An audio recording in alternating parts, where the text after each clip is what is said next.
Добре, в това видео ще разгледаме как да добавите разделители на форми към вашите страници. Тези разделители са наистина готини между различните секции, за да направят страниците ви да изглеждат много по-забавно. Как да го направите? Просто кликнете върху настройки на блока и имате тази опция, добавете разделител на форма.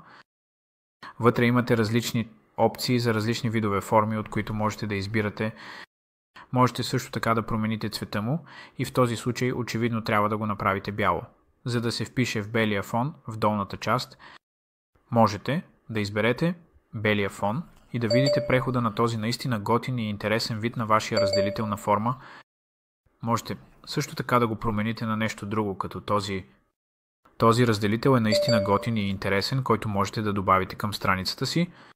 Така че можете да изберете различния дизайн, който искате да изберете и когато сте готови, просто...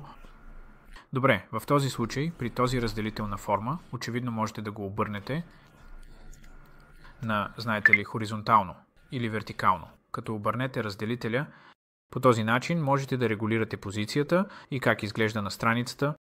Можете да го добавите в горната или долната част, така че, ако е така, очевидно можете да го обърнете обратно, за да имате различен разделител отгоре.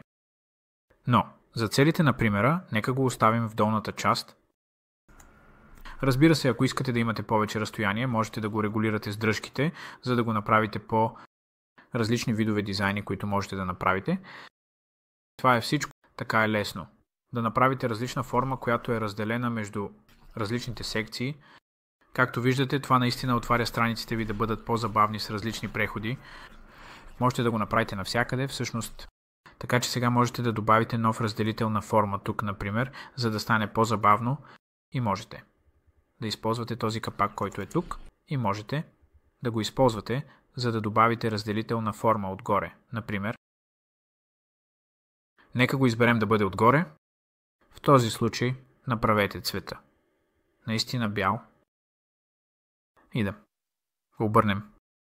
Така че можем да го имаме с някакъв интересен преход, може би нещо като